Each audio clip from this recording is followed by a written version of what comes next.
पृथ्वी पर किसी भी प्रकार का कंपन भूकंप कहलाता है। Shaking of earth is called earthquake.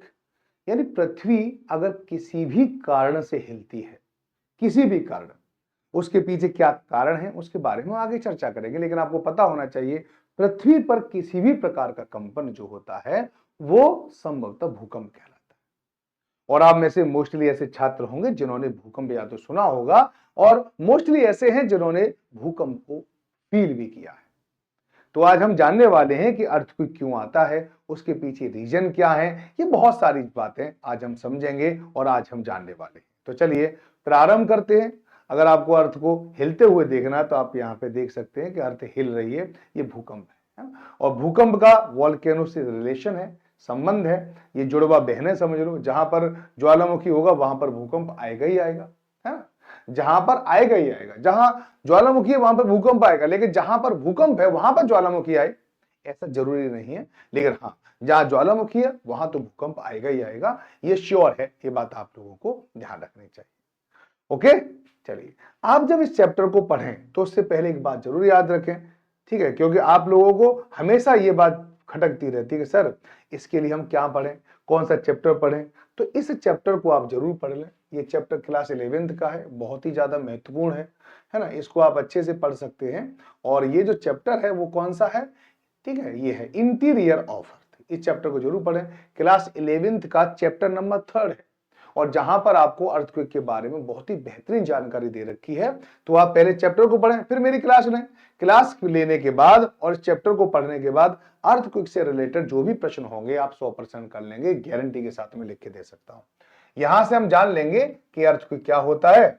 फिर इसके बाद है कि why does the earth shake, यानी हमारी धरती हिलती क्यों है ना। अर्थक्वेक की जो तरंगे होती हैं वो कितने प्रकार की होती हैं, पी वेव्स कैसी होती है, एस वेव्स कैसी होती हैं, एल वेव्स कैसी होती हैं। तो वो बहुत सारी चीजें हैं जो आप लोगों को यहाँ पर दिख रही होंगी, ठीक है। जहां जहां पर भूकंपीय झटके महसूस नहीं होते या जहां जहां पर भूकंपीय तरंगे नहीं पहुंचती हैं उनको भूकंप का छाया क्षेत्र कहते हैं। इन सारी चीजों के बारे में आज आप टोटली अंडरस्टैंड करेंगे, टोटली चीजें जानेंगे। क्या है हमारे भूकंप का इंपैक्ट, हमारे यहाँ पे कब भूकंप आए थे, तो भूकंप के इंपैक्ट को भी हम जानेंगे। और भूकंप से हम किस तरह से धरती के इंटरनल स्ट्रक्चर यानी पृथ्वी की आंतरिक संरचना के बारे में जानते हैं, वो भी मैं आप लोगों को यहाँ पर निश्चित रूप से बताऊंगा। तो चलिए प्रारंभ करते हैं इस शानदार टॉपिक को, ठीक है, शानदार क्लास को, ठीक है, जिसका नाम क्या है, अर्थक्वेक, है ना। तो चलिए थोड़ी सी बातें मैं आप लोगों से को ये बता दूं कि क्या इसमें आप लोगों के लिए जरूरी है, क्या आपके लिए ऐसी चीजें हैं जो आपके एग्जाम में आएंगी। देखो ये हमारी अर्थ है और अर्थ का हमने एक छोटा सा टुकड़ा यहां पे ले लिया, स्मॉल पीस ऑफ अर्थ, ठीक है। We take a small piece of earth, ठीक है, फॉर अंडरस्टैंड द अर्थक्वेक। तो यहां पे हमने ले लिया है, ये आपको दिखाई दे रहा होगा। पहला जो पार्ट होता है हमारे अर्थ का that is called the crust, दूसरे को मेंटल, तीसरे को आउटर कोर और इसको इनर कोर कहते हैं। और the outer most part of crust is called surface. इसी को हम क्या कहते हैं, सरफेस कहते हैं, है ना। नाम सुना होगा, सरफेस का मतलब क्या होता है, धरातल। उसी को हम क्या कहते हैं, धरातल। अब मैं आपको बता रहा हूं कि धरातल अगर किसी भी प्रकार से हिले इसी को भूकंप कहते हैं। धरातल अगर किसी भी प्रकार से हिले तो उसे क्या कहते हैं, भूकंप कहते हैं। अब आपके मन में यह प्रश्न आएगा कि सर आखिर धरातल हिलता क्यों है, कुछ तो रीजन होगा ना इसके पीछे। हाँ रीजन है, बहुत सारे रीजन है कि हमारा धरातल हिलता क्यों है। उनके बारे में परत दर परत में आप लोगों को आगे बताऊंगा कि क्यों हमारा ये जो अर्थ, ये जो हमारे यहाँ पे कंपन महसूस होते हैं, वाई, ठीक है, विच वेव्स रेस्पॉन्सिबल फॉर इट, ठीक है। बहुत सारे विद्वानों ने इसके बारे में बताया है, तो उसके बारे में भी हम चर्चा करेंगे। लेकिन एक बात बता रहा हूं पहले कि ह्यूमन नॉलेज जो है, ठीक है, इंटरनल स्ट्रक्चर के बारे में बहुत ही मिनिमम है, क्योंकि अभी तक हम अर्थ में रियल में अंदर गए ही नहीं। हम केवल और केवल 12 किलोमीटर ही अर्थ के अंदर जा चुके हैं। तो 12 किलोमीटर अर्थ का ही हमसे डायरेक्ट कांटेक्ट है, बाकी बात तो सब सिद्धांतों पे चलती है। वो सही भी हो सकती है, वो गलत भी हो सकती है, लेकिन जब तक कोई नया सिद्धांत नहीं आ जाता तब तक इसको माना जाता, सही माना जाता। और आपके एग्जाम में क्वेश्चन आते हैं तो आप इसको तैयार कर लेना, याद कर लेना। इसमें किसी भी प्रकार की कोई कोताही नहीं बरतनी है आप लोगों को, ठीक है, इतनी बात समझ में आ गई जो मैं आपको बता रहा हूं। लेकिन प्रश्न और है कि सर एक बात बताइए, क्या भूकंप के बारे में पहले से पता किया जा सकता है? क्योंकि अगर भूकंप के बारे में पहले से हम पता कर लें, प्रेडिक्ट कर लें, तो बहुत सारी जान बचाई जा सकती है। डिजास्टर मैनेजमेंट बड़ा अच्छे से होगा, आपदा प्रबंधन बड़े अच्छे से होगा। तो क्या ऐसा हो सकता है? तो मैं कहूंगा ना, it is not possible, because we have no technology जो ये पता कर सके कि आज भूकंप आएगा, या वो कह पाए एक साल पहले ही, एक साल के बाद यहां पर भूकंप आएगा। We have no enough knowledge how earthquake generate, which factor responsible for it. हम उन फैक्टर को भी अभी हम डिटरमाइन नहीं कर पाए बहुत अच्छी तरह से कि जो ये बता पाए कि भूकंप आखिर आते क्यों हैं। लेकिन हमारे जो पूर्वज थे, हमारे जो एंसेस्टर थे, उन्होंने कुछ चीजों को समझा, कुछ चीजों को जाना कि किस तरह से भूकंप आने से पहले जो एनिमल है उनका बिहेवियर चेंज हो जाता है। तो एनिमल का जो बिहेवियर जो चेंज होता है उसके आधार पर कहा जा सकता है कि कोई भूकंप आ सकता है। लेकिन बट इट इज नॉट 100%। ये कोई 100% तो है नहीं, ये कोई वैज्ञानिकता तो है नहीं, ठीक है। लेकिन इससे हम पता कर सकते हैं कोई डिजास्टर आने वाला, ये हर बार लगभग लगभग सही बैठता है एनिमल के बिहेवियर के बाद। ठीक है, बिहेवियर में अगर कोई चेंज आ जाता है तो हमने कई बार देखा है कि बहुत बड़े बड़े डिजास्टर आ रहे होते हैं। ठीक है, ये भी याद रखना। दूसरा, कुछ साइंटिस्ट ने भी पता किया, उन्होंने पता किया कि हमारे एटमॉस्फेयर में रेडॉन गैस नहीं पाई जाती। आपने सुना होगा, नियोन पाई जाती है, हीलियम पाई जाती है, ऑर्गन पाई जाती है, बहुत सारी ऐसी गैसें पाई जाती हैं जिसका जिसे अक्रिय गैस कहते हैं, इनएक्टिव गैस कहते हैं। लेकिन उनमें एक गैस है रेडॉन। ठीक है, नाम याद रखना। कौन सी गैस है? रेडॉन गैस है। Generally radon is not present in our atmosphere, but sometime it present automatically in the surface, in this atmosphere. तो व्हाट इज द रीजन? तो ये माना जाता है कि जब हमारी प्लेटें एक दूसरे टकराए या कुछ होता है तो रेडॉन गैस आ जाती है वहां से निकल के और हमारे एटमॉस्फेयर में प्रेजेंट हो जाती है। It is a small sign of earthquake. ये अर्थक्वेक का स्मॉल साइन है कि यहां पर भूकंप आने की संभावना है। और बहुत बार ये सही भी है, लेकिन फिर इसके बारे में भी ये 100% नहीं कहा जा सकता कि जहां जहां रेडॉन गैस होगी वहां वहां पर भूकंप आएगा ही। कई बार देखा गया कि रेडॉन गैस आई है लेकिन भूकंप नहीं आया है। तो ये 100% चीजें नहीं है, याद रखना। आइए इसी के बारे में थोड़ा सा जान लें, थोड़ा सा समझ लें, है ना। तो चलिए तो जान लेते हैं कि भूकंप आखिर क्या होता है। इसके बारे में ही हम बहुत सारी चीजें जानेंगे। तो चलिए सबसे पहले हम जान लेते हैं कि व्हाट इज अर्थक्वेक। तो हमने जान लिया कि अर्थक्वेक क्या है, कि पृथ्वी पर किसी भी प्रकार का कंपन, चाहे वह किसी कारण से क्यों ना हो, भूकंप कहलाता है। Any kind of the vibration of the earth no matter what the cause is called earthquake. Simple सी बात है ना। ना याद करने की जरूरत है ना कुछ है ना। ये बात आप लोगों को पता हो। आगे लिखा हुआ the study of earthquake is called seismology. तो कभी आपसे कह दे कि व्हाट इज सिस्मोलॉजी, तो आपको बताना भैया हमें अर्थक्वेक की जब स्टडी करते हैं तो उसको सिस्मोलॉजी कहते हैं। जैसे आज केमिस्ट्री पढ़ते हुए, फिजिक्स पढ़ते हुए, ऐसे ही सिस्मोलॉजी में भी आप बड़े बड़े कोर्स कर सकते हैं और ये यही पता करते हैं कि भूकंप आखिर आता कैसे है। ठीक है, कैसे बनता है, क्या उसका इम्पैक्ट होता है, क्या प्रभाव होता है, वो बात याद रखना। Earthquake are measure by the seismograph. Earthquake को सिस्मोग्राफ से मेजर किया जा सकता है और इस सिस्मोग्राफ में 3 पैमानों का प्रयोग होता था। लेकिन अब बहुत ज्यादा जो फेमस पैमाने हैं वो दो ही हैं। एक का नाम है रिएक्टर स्केल, दूसरे का नाम है मार्केली स्केल। तो दोनों स्केल के बारे में थोड़ी थोड़ी जानकारी आप लोगों के पास होनी चाहिए, उसके बारे में आपको बता रहा हूं। देखो यहां पर जो दिख रहा है ये रिएक्टर स्केल है। ये क्या है? रिएक्टर स्केल है। ये काम कैसे करता है उसके बारे में मैं आप लोगों को यहाँ पे बता दूं। ठीक है, तो आपको भी थोड़ा सा मजा भी आएगा और आपको समझने में भी आसानी होगी। देखिए इसको जनरली सिस्मोग्राफ को सरफेस पे लगाया जाता है, यानी धरातल पे लगाया जाता है। और हमेशा भूकंपी तरंगे नीचे पैदा होती है, सरफेस के नीचे देखो आ रही है। आने की वजह से ये पूरा हिल जाता है और हिल जाता है और यहाँ पे देखो डिफ्लेक्शन आपको शो हो रहा है। ठीक है, ये डिफ्लेक्शन ही साइन है कि अर्थक्वेक आ चुका है।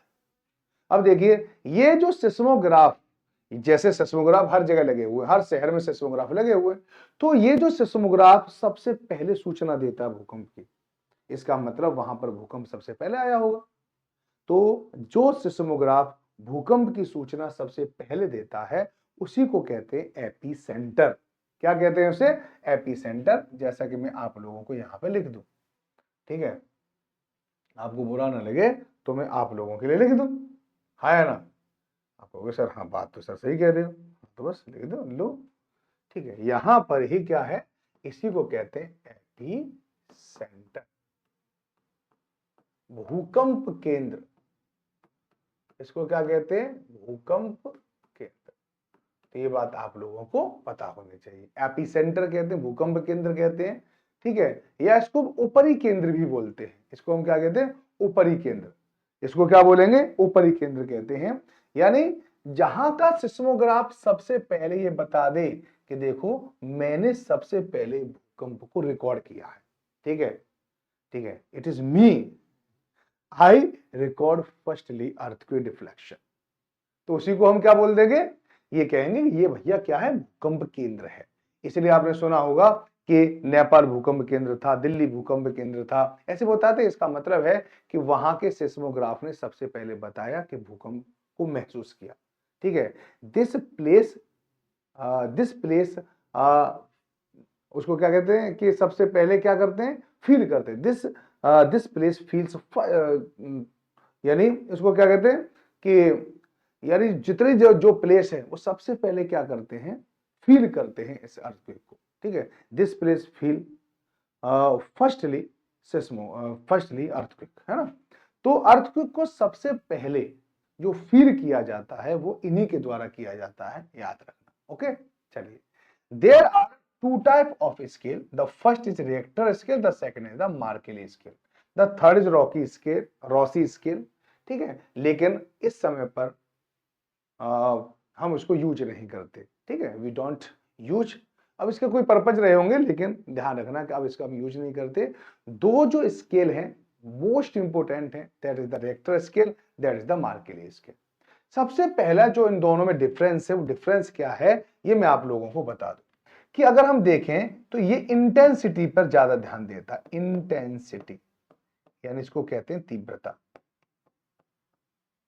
ये किसकी बात करता है? तीव्रता की बात करता है। But मार्केली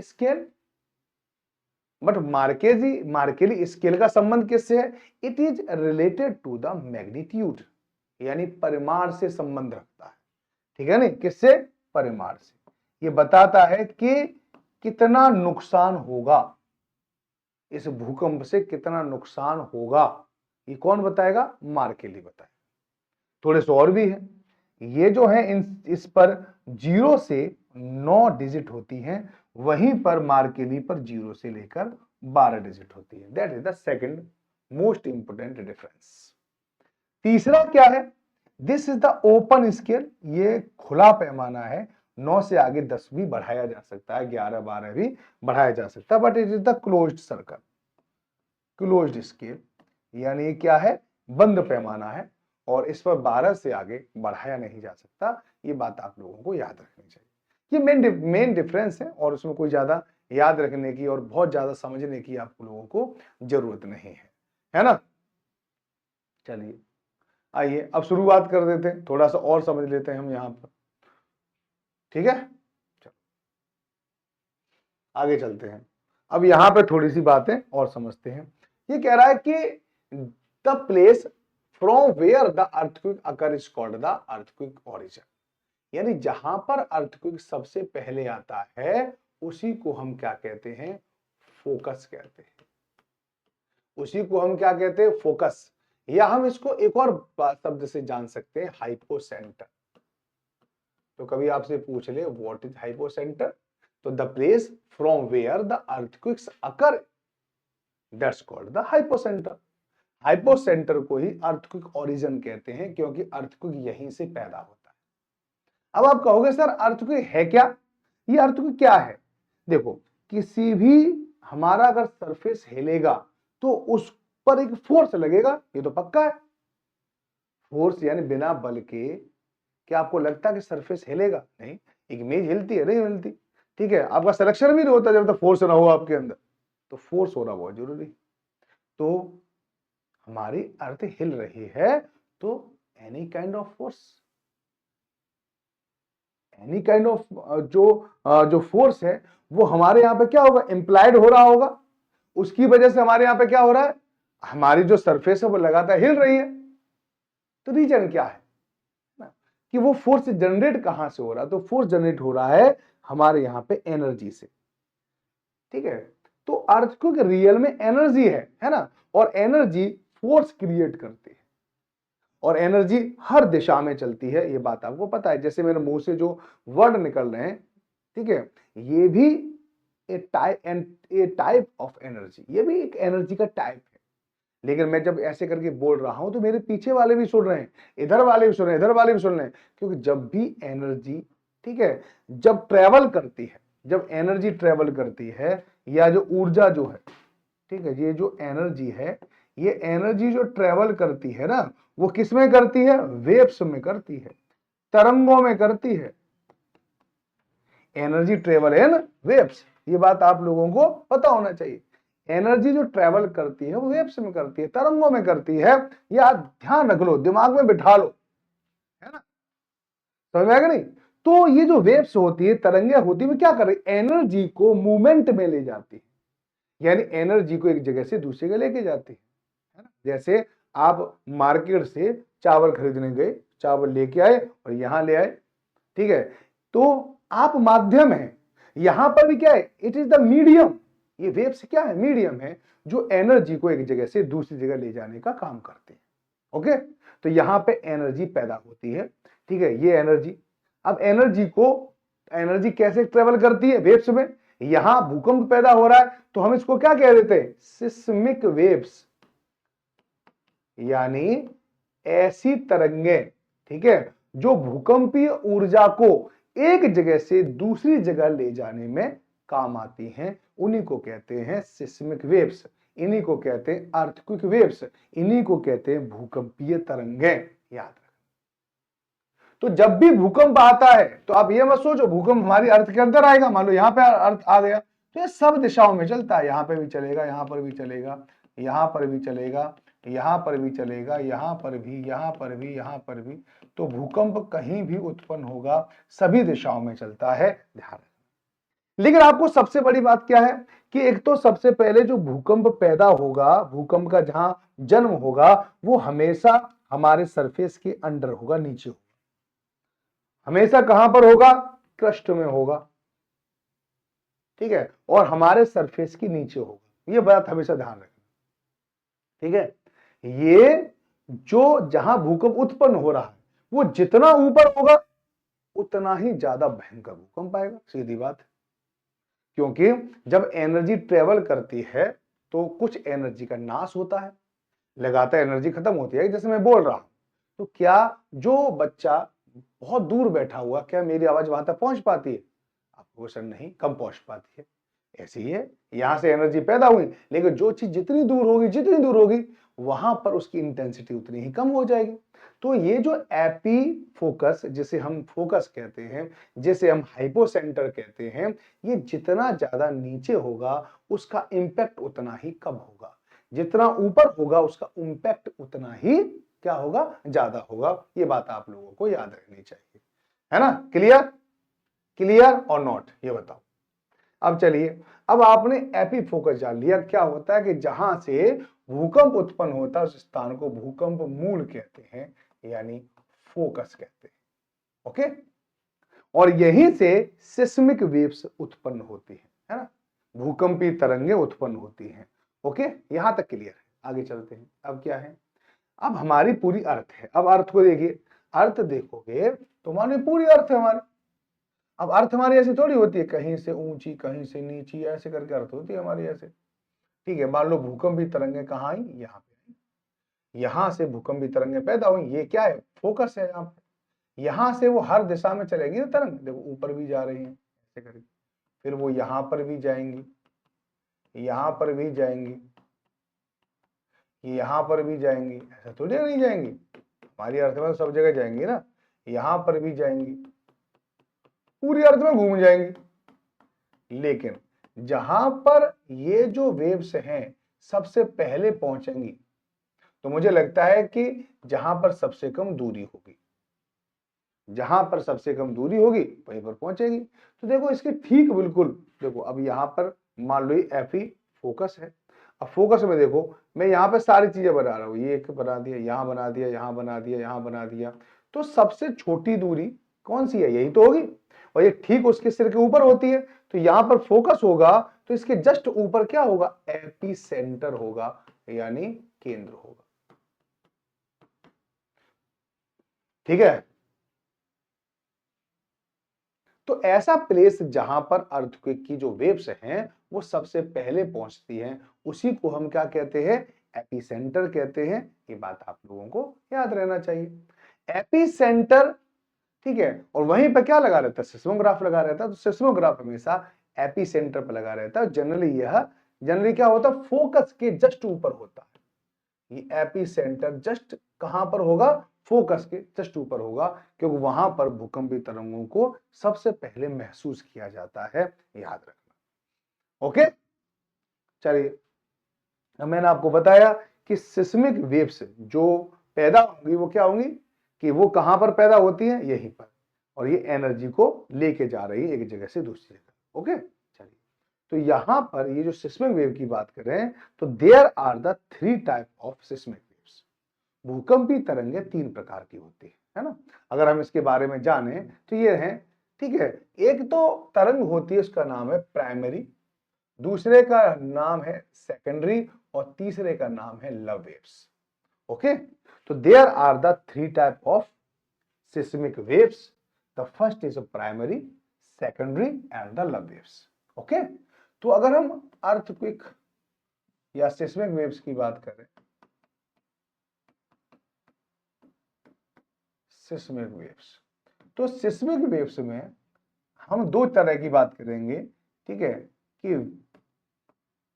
which seismic waves origin from एपीफोकस और हाइपोसेंटर। ठीक है, ऐसी भूकंपी तरंगें जो भूकंप मूल से पैदा होती है ना। ऑरिजिन फ्रॉम एपीसेंटर, ऐसी भूकंपी तरंगें जो भूकंप केंद्र से प्रारंभ होती हैं। ठीक है, तो जो फोकस से चलती हैं, जो भूकंप मूल से चलती हैं, उनको कहते हैं बॉडी वेव्स। इनको क्या कहते हैं, बॉडी वेव्स। हिंदी में क्या कहते हैं, निकाय तरंगे। क्या कहेंगे, निकाय तरंगे। और ये 2 हैं, एक है प्राइमरी यानी प्राथमिक तरंग, और दूसरी है सेकेंडरी तरंग। ये दोनों याद रखना। इसके अलावा क्या है, एपी सेंटर से लव वेव्स उठती हैं, क्योंकि इट स्टार्ट फ्रॉम एपिसेंटर, है ना, इट स्टार्ट फ्रॉम सरफेस। ठीक है, सरफेस, क्योंकि एपिसेंटर सरफेस पे होता है, so it is called surface waves. इसी को क्या कहते हैं, धरातलीय तरंगें कहते हैं। इसको हम क्या कहते हैं, धरातलीय तरंगें कहते हैं। तो आपको याद रखना है कि what is the surface waves and what is the body waves. तो दोनों में डिफरेंस होता है, कि दोनों को एक ही तरह से लगा दें, है ना। कुछ तरंगे यानी एल वेव्स जो होती हैं वो एपिसेंटर से जाती हैं, और पी और एस जो यहां से जाती है एपीफोकस से। आइए थोड़ी सी बात समझ लेते हैं। सबसे पहले हम जान लेते हैं कि पी तरंगें कैसी होती हैं। तरंगों को समझने से पहले एक बात और जो आपको बहुत ज्यादा फायदा करेगी। देखो, एक बात याद रखना वेव्स के बारे में। सबसे पहले वेव्स के बारे में क्या याद रखना है, वेव्स। जब भी वेव्स के बारे में याद रखो तो वेव्स जनरली ऐसे चलती है। इसका ऊपर वाला भाग क्या कहलाता है, क्रेस्ट, और नीचे वाला भाग क्या कहलाता है, टफ। हिंदी में इसको कहते हैं सरंग, और इसको कहते हैं गर्त। तो हमारे यहाँ पे crest crest crest crest crest crest है, यहाँ पे टफ, यहाँ पे टफ, यहाँ पे टफ, यहाँ पे टफ, और यहाँ पे टफ, ये जनरली होता है। तो इन दोनों के बीच की जो दूरी है, इन दोनों के जो बीच की दूरी है, या इन दोनों के जो बीच की दूरी है, इसको हम कहते हैं तरंग दैर्ध्य। इसको हम कहते हैं वेवलेंथ, है ना, जिसे लैम्डा के द्वारा प्रदर्शित किया जाता है। ठीक है, लैम्डा से इसको रिप्रेजेंट किया जाता है, वेवलेंथ। ओके, चलिए, एक हमारी क्या होती है, फ्रीक्वेंसी। फ्रीक्वेंसी का मतलब होता है आवृत्ति। ठीक है, आवृत्ति का मतलब है कि जैसे कौन ज्यादा बार टिक टिक टिक टिक कर रहा है, 1 घंटे में मान लो एक कर रहा है 100 बार और 1 बार कर रहा है 2 बार। चलो मैं इसको और ऐसे समझाता हूं कि आवृत्ति क्या होता है कि 1 सेकंड में कितने वाइब्रेशन हुए, 1 सेकंड में कितने कंपन हो, ठीक है नहीं। 1 सेकंड में ज्यादा कंपन होंगे तो ज्यादा आवृत्ति, कम वाइब्रेशन होंगे तो कम फ्रीक्वेंसी। तो इन दोनों चीजों को आपको याद रखना वेव्स के बारे में क्या है, ठीक है। सेकंड क्या है, टाइप ऑफ वेव्स भी याद रखना। वेव्स 2 प्रकार की होती है, एक क्या होती है ट्रांसवर्स, जिसको हम कहते हैं अनुप्रस्थ, और एक होता है लॉन्गिट्यूडनल, इसको कहेंगे अनुदैर्ध्य तरंग। इसको क्या कहेंगे, अनुप्रस्थ तरंग, और इसको कहेंगे अनुदैर्ध्य तरंग, transverse and the longitudinal. Okay, there are the 2 type of the waves. अब यहां पे देखो, ये एक पर्टिकुलर ऑब्जेक्ट है जो यहां से मूव कर रहा है, यहां से एनर्जी मूव कर रही है, और कहां पर है इसका डायरेक्शन, ये रहा इसका डायरेक्शन, ये इसका क्या है, दिशा है, ठीक। Any type of energy move, तो एनर्जी मूव करती है, किसमें करती है, वेव्स में करती है, तरंगों में करती है, तो मूव करेगी। अब ये जो है एनर्जी वो इस तरह से मूव करती है कभी कभी, ठीक है ना। इसका मतलब डायरेक्शन तो इसकी ये है, तो डायरेक्शन से ये क्या करती है, कुछ जो है वो 90 डिग्री का एंगल बनाती है, अपने डायरेक्शन से क्या कर रही हैं ये सब, लंबवत यानी 90 डिग्री का एंगल बना रही हैं, और ऐसी वेव्स को ही हम ट्रांसवर्स कहते हैं,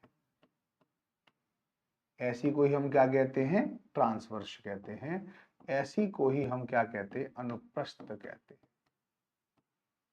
ठीक है नहीं।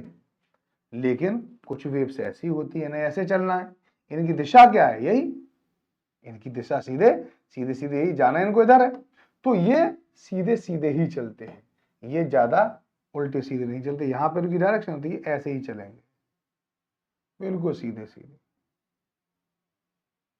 कैसे चलेंगे, बिल्कुल सीधे सीधे चलेंगे, ध्यान रखना, ठीक है। दिशा के समानांतर, पैरेलल फ्रॉम डायरेक्शन, ठीक है, दिशा के समानांतर, इसको हम क्या कहते हैं, अनुदैर्ध्य तरंग,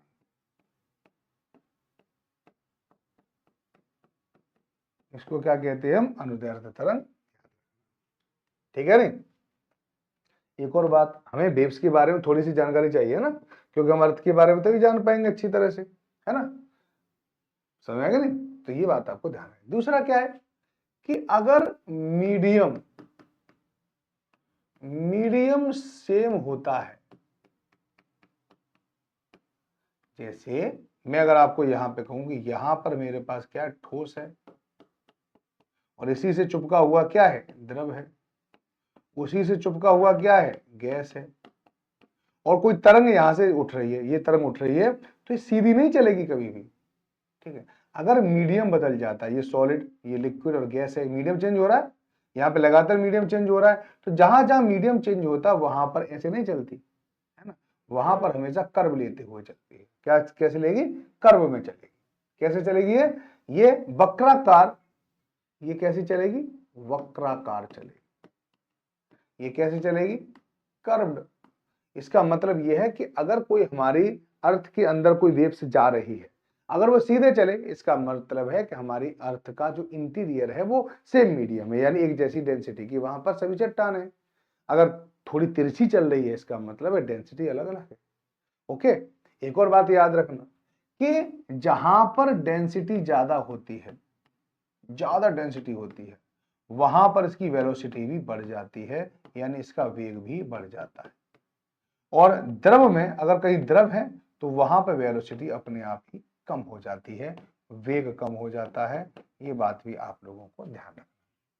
ये कुछ फीचर्स हैं जिसके बारे में, जिससे हम अर्थ के इंटीरियर के बारे में भी जान सकते हैं। एक बात और कि ये जो ट्रांसवर्स जो वेव्स होती है, ट्रांसवर्स, ठीक है नहीं, ठीक है, they can not travel in liquid medium, यानी ये जो है वो द्रव अवस्था में या द्रव मीडियम जो होता है उसमें नहीं चल पाती है, दे disappear in the liquid stage. ये लिक्विड स्टेज में अपने आप ही डिसअपियर हो जाती है, ध्यान रखना। ओके, तो ये बात आपको ध्यान रखना है। लेकिन लॉन्गिट्यूडनल जो होती है वो क्या होती है, सॉलिड में भी चलती है, लिक्विड में भी चलती है और यहां पर गैस में भी चल सकती है, but they can not travel in liquid medium.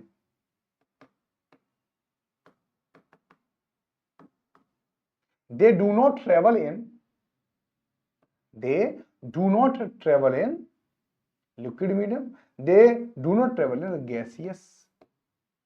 gaseous medium. Okay, they travel only in a solid medium. ये solid medium में भी चल सकता है, but longitudinal travel in the solid, liquid and gas also. सभी में ट्रेवल कर लेती हैं, बड़ी मजेदार और बड़ी बढ़िया है। ठीक है, आइए इसको समझने के लिए क्या है कि यह पी तरंगे, ठीक है, ठोस द्रव गैस में भी चल सकती है। These waves can move in the solid and liquid. तो आप समझ गए होंगे, अभी अभी मैंने आपको बताया था, ये अनुदैर्ध्य तरंग होती है। इनकी तरंग दैर्ध्य सबसे कम होती है, आवृत्ति सबसे अधिक होती है, इनकी चाल सबसे ज्यादा होती है, 6 से 7 होती है। इन तरंगों को बॉडी वेव्स कहते हैं। ओके, अब ये सब कुछ मैंने आपको पढ़ा दिया। एस वेव्स क्या होती है, it can run only in the solid medium, अभी बताया था मैंने आपको। तो in this liquidation they become extinct, liquid medium खत्म हो जाते, they are transverse waves, their wavelength is the greater than the wavelength of the P waves and the frequency and the speed are the slightly lower than the waves। आगे चलते हैं, P और S दोनों ही भूकंप मूल से उठती हैं, इसके अलावा L तरंग भूकंप केंद्र से प्रारंभ होती है, मैंने अभी आपको पढ़ाया था। Both P and S waves arise from the earthquake origin and the L waves start from the earthquake center, पढ़ाया था। ये दोनों क्या करती है, ऐड हो जाती है और सरफेस वेव्स बन जाती है, और ये बहुत ही भयंकर होती है, जहां जहां जाती है तबाही कर देती हैं। तो इसी को हम क्या कहते हैं, surface wave, that is the most destructive waves of the surface या ऑफ अर्थक्वेक। ओके, क्लियर या नहीं। इसके बाद क्या है कि मैंने आपको बताया था कि जो अर्थक्वेक होता है, जो वेव्स होती है, वो पूरी हमारी अर्थ पर ट्रेवल करती है। आइए इसको भी थोड़ा सा समझ लेते हैं। देखिए यहां पर आप देख सकते हैं, इसको थोड़ा सा गौर से देखना, ये मैं आप लोगों के लिए लेके आया हूं, इसको थोड़ा सा गौर से देखो। यहां पर ये सब लोग, ये हमारा क्या है, यहाँ पे एपी फोकस है, ठीक है। अब यहां से कुछ तरंगे उत्पन्न होंगी और तरंगों को आप चलते हुए देख सकते हैं, तो इसी से आप पता चल जाएगा। ये क्या होता है, शैडो वेव। देखो अब यहाँ पे देख लो, ठीक है, ये भी मैं आपको बताऊंगा शैडो एरिया क्या होता है। ये पी तरंग चल रही है, तो सबसे पहले पी तरंग कर्व रास्ता ले रही है, इसका मतलब हमारी अर्थ जो अंदर से कैसी है, कर्वेचर है, यानी कर्वेचर है, डिफरेंट डेंसिटी वाली इसमें रॉक्स मिलेगी, अंदर जगह डेंसिटी अलग अलग है। देखो लेकिन कुछ जगह पर वेव्स पहुंच नहीं रही है, देखो यहां से लेकर यहां तक पी वेव से नहीं पहुंच रही है, इसको कहेंगे पी तरंगों का छाया क्षेत्र, जहां पर तरंगे नहीं पहुंचती, इसी को कहते हैं पी वेव शैडो जोन। लेकिन कुछ और तरंगे भी है, जैसे कि अब क्या है, ये एल तरंगे हैं, क्योंकि हमारी जो आउटर कोर है, it is a liquid stage, because S waves can not travel in this layer. तो हमने अंदाजा लगाया, we assumed this layer is in liquid stage, और यहीं से चली जाती है, तो यहां से लेकर यहां तक एस वेव्स नहीं पहुंचती है, that is the shadow area of the S. यही तो हमको समझना है, कोई ज्यादा चीजें थोड़ी समझनी है ना। चलिए आगे चलते हैं, इसी को हम समझते हैं। तो देखो शैडो एरिया क्या होता है, waves originate from the earthquake origin and the transmitted in each direction of the earth due to the different density layer inside the earth, it run on a curve place. यही मैंने आपको पढ़ाया था अभी, ठीक है। Where these waves do not reach the location is called the photograph, ठीक है नहीं, उसको हम क्या कहते हैं, छाया चित्र कहते हैं, शैडो एरिया कहते हैं। यहाँ पे हटा के हम क्या कर लेते हैं, shadow area. The picture of the P waves, अब सबसे पहले आपको पी वेव्स देखनी है, क्या देखनी है, पी वेव्स।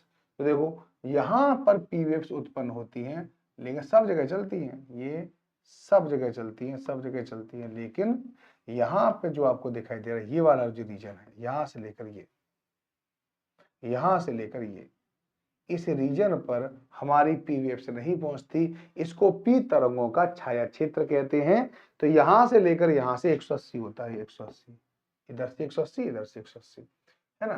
तो यहां पर ये 100 अगर 5 से देखें 143 दोनों तरफ, या 145 लिख लो क्योंकि एनसीईआरटी 145 मानता है, 105 से 145 डिग्री दोनों तरफ आप लोगों को पी वेव्स के छाया क्षेत्र मिल जाए, है ना। लेकिन एस वेव्स का छाया क्षेत्र काफी बड़ा होता है, क्योंकि वो तो आपको पता है कि वो लिक्विड स्टेज में चल ही नहीं पाती, तो उसको 105 से लेकर 105 डिग्री तक होता है, उसका छाया क्षेत्र बड़ा होता है ना। उसका छाया क्षेत्र क्या होगा, बड़ा होगा। जैसे कि आप लोग यहां पर भी देख सकते हैं, ठीक है। मैंने क्या बताया था, हर चीज को पढ़ना बहुत जरूरी होता है, ठीक है, और उसी तरह से मैं आप लोगों को पढ़ा रहा हूं। ओके, चलिए। अरे भैया क्या कर रहे थे, ऐसा मत करिए। तो यहाँ पे देखो, आ जाइए, देखो ये एस वेव्स का छाया क्षेत्र, no direction S waves received here, यानी इस क्षेत्र पर एस वेव्स नहीं निकलती हैं, है ना। 105 से लेकर 105। ओके, नीचे देखो ये क्या है, ये आपका पी वेव्स का शैडो एरिया है, 105 से लेकर 145।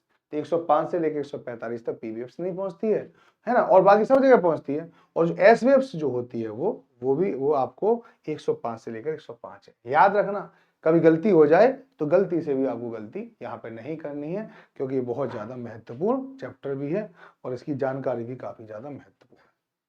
ओके, बताइए यहां तक क्लियर और नॉट? ठीक है, अब आता है भूकंपी तरंगों के निम्नलिखित कारक क्या है। ठीक है, आखिर हमारे जो धरती है, हमारी जो धरती है रियल में ये क्यों धड़कने लग जाती है, क्यों हमारी अर्थ पर कंपन होना प्रारंभ हो जाता है, ये प्रश्न और यहाँ पे उठता है ना हमारे यहाँ पे। तो there are a various factor regarding for earthquake या फॉर शेकिंग ऑफ अर्थ, है ना। कौन कौन सी रीजन है, सबसे पहले क्या है, वॉल्केनिक एक्टिविटीज, ये तो आपको पता ही है। दूसरा का प्लेट टेक्टोनिक, फिर है माइनिंग, फिर इसके बाद क्या, अंडरग्राउंड वाटर एग्जॉस्ट, यानी बांधों का निर्माण, परमाणु विस्फोट, भूमिगत परमाणु परीक्षण, पहाड़ों के आधारभूत संरचना का विकास करना। तो ये बहुत सारे कारण हैं जिनकी वजह से हमारे यहाँ पर भूकंप आता है ना। तो सबसे पहले तो आपको ज्वालामुखी क्रिया आपको दिखाई दे रही होगी, वॉल्केनिक।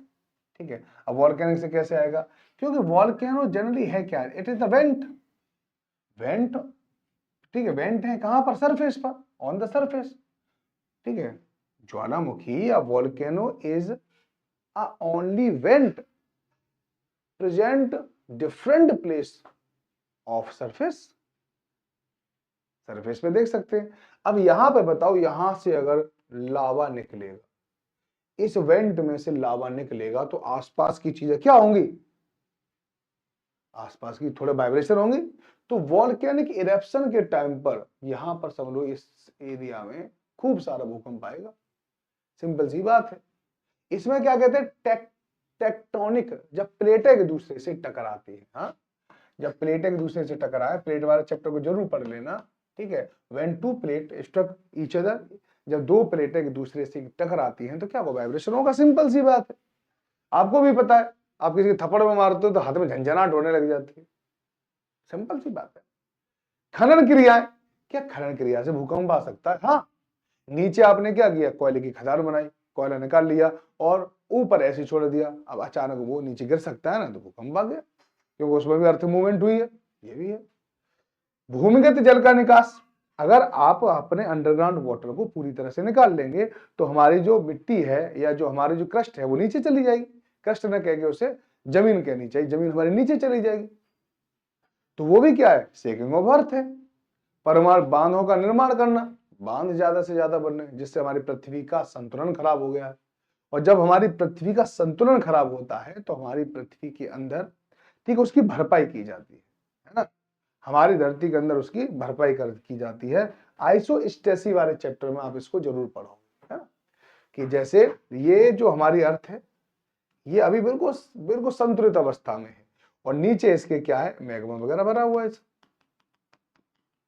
अब देखिए यहां पे इन्होंने क्या किया, यहां पे पानी भर दिया, तो पानी भरेगा तो इसका प्रेशर नीचे जाएगा, तो ये जो जमीन है वो थोड़ी सी इधर नीचे चली जाएगी।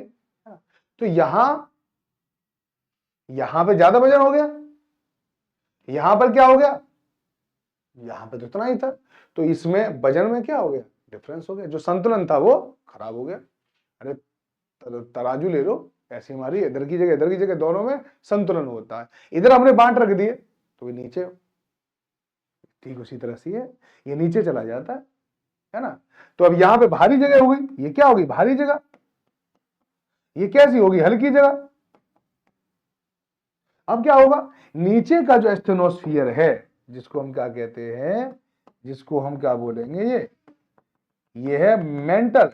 ये क्या करेगा, इस वाली जगह की जो भी यहां पे लावा वगैरह था उसको खिसका के कहां पहुंचा देगा, यहां पहुंचा देगा, और यहां पे दोनों जगह फिर दोबारा से संतुलन पैदा कर देगा।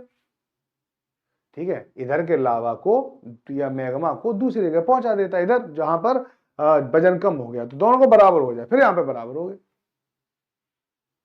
ठीक है, नहीं तो हम जैसी बांध बनाते हैं, जैसे हम पहाड़ों पर आधारभूत क्रिया प्रारंभ करते हैं, पहाड़ों को नष्ट करना प्रारंभ करते हैं, तो भी हमारे यहाँ पे भू संतुलन खराब हो जाता है, आइसोस्टेसिस खराब हो जाती है और भूकंप आते हैं।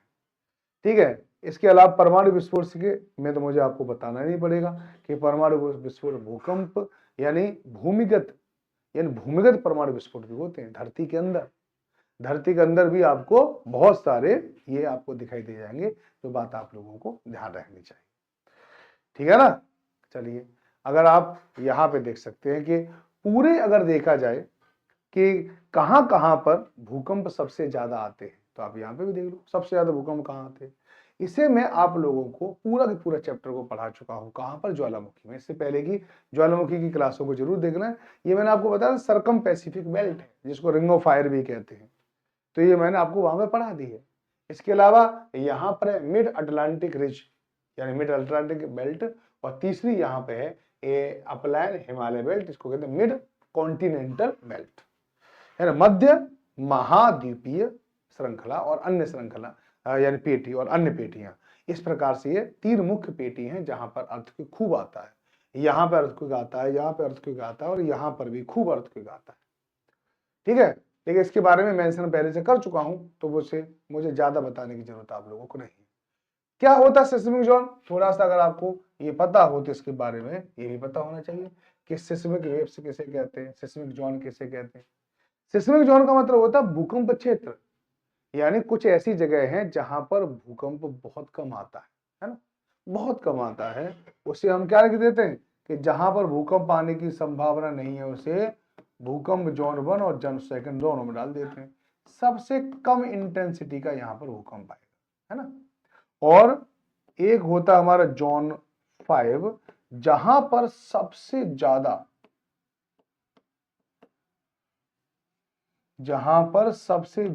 खतरनाक भूकंप आते हैं, है ना। ये है, इसके अलावा बीच में भी है, जैसे कि जोन 3 है, एक जोन 4 है, ये भी है।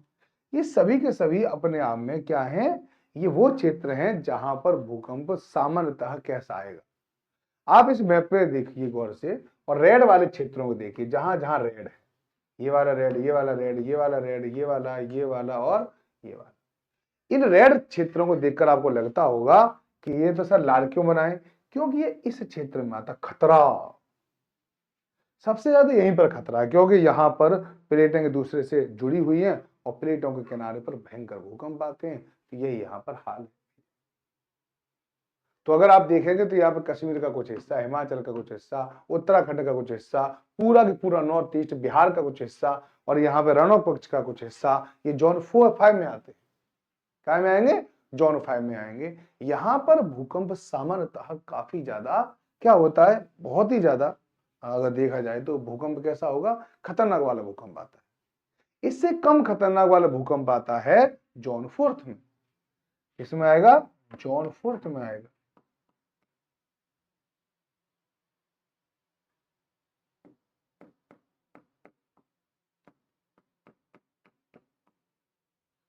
ठीक है ना। अब ये भी देख लो, हल्के से जो नारंगी वाला क्षेत्र है, यहाँ पे पूरा जम्मू कश्मीर, हिमाचल प्रदेश, यहाँ पे थोड़ा सा पंजाब, यहाँ पे उत्तराखंड, यहाँ पे थोड़ा सा ये दिल्ली वगैरह का जो क्षेत्र है हरियाणा का। इसके अलावा हमारे उत्तर प्रदेश का ऊपरी क्षेत्र, बिहार का ऊपरी क्षेत्र, सिक्किम का पूरा क्षेत्र, ये लातूर महाराष्ट्र का कुछ क्षेत्र, और कच्छ के पास, ये जोन 4 में आते हैं। यहाँ पर जो भूकंप तो आएगा, लेकिन जोन 5 से थोड़ा सा कम आता है, ज्यादा खतरनाक वाला नहीं आता, सीधी बात ये है ना। अब जोन फर्स्ट और सेकंड कौन सी है, जहां पर भूकंप आता ही नहीं है, जैसे ये वाला पूरा क्षेत्र जो आपको दिखाई दे रहा है, इसमें मध्य प्रदेश, राजस्थान, ठीक है, गुजरात के कुछ क्षेत्र आ गए है ना। और इसके अलावा ये वाले जो दक्कन का पठार है मोस्टली वो जोन किस में आता है, फोर्थ में आता है, ये बात आपको ध्यान रखनी चाहिए। नहीं, जोन किस में आता है, फर्स्ट और सेकंड में आता है, क्योंकि यहाँ तो बिल्कुल ही भूकंप आता ही नहीं। ये वो जगह है जो टेक्टोनिकल जो होता है ना, टेक्टोनिकली ये बहुत ज्यादा स्लो या बहुत ज्यादा शांत है, पीसफुल है यहाँ पर, ये ओके। और इसके अलावा जो पीला है उसकी जगह आप लोगों को दिख रहा है ये जोन थर्ड है। तो यहाँ पर क्या है, ये 5 है, यहाँ पर ये जो है ना ये वाला क्या 5 है, यहाँ पर क्या है ये 4 है ना, यहाँ पर क्या है ये थर्ड है, और यहाँ पर क्या है ये सेकंड है। और सर फर्स्ट का है, फर्स्ट और सेकंड को एक ही कहते हैं। यहाँ पर सबसे कम भूकंप आता है, देख लीजिए। तो अब आराम से सिस्मिक जोन के बारे में यहाँ पर पता कर ले, अच्छी बात है। अब यहां से कुछ क्वेश्चन भी आप लोगों से पूछे जाते हैं कि what is the minimum magnitude of earthquake they can be the felt by the human, मनुष्यों द्वारा महसूस किया जाने वाला भूकंप का न्यूनतम परिमाण कितना होता है, ऐसा भी प्रश्न पूछ लेते हैं, तो बता देना, ठीक है 4.5 होता भाई। तो निम्न में से कौन सी तरंगें पृथ्वी के आंतरिक भाग से होकर गुजरती हैं, तो आपको ध्यान रखना होना चाहिए कौन सी है, कि यहाँ पे देखो प्रेम तरंग लिख दी LBFC की, जो कि नहीं लिखना चाहिए था, ठीक है, आंतरिक भाग से होकर गुजरती है, तो सरफेस वेव से नहीं गुजरती, बस ये सरफेस पे जाती है ये वाली, ये कह रहा है कि अर्थ इंटीरियर। तो हमारा राइट आंसर क्या होगा, P और S। ये जो दोनों ही जो वेव्स होती है दोनों, ये which of the following waves travel through the earth interior, earth के अंदर में कौन कौन सी तरंगें प्रवेश करती हैं, तो इनमें ठीक है वैसे तो P और S दोनों हैं, लेकिन सबसे ज्यादा इंटर कौन करती है, P वेव्स करती है, याद रखो।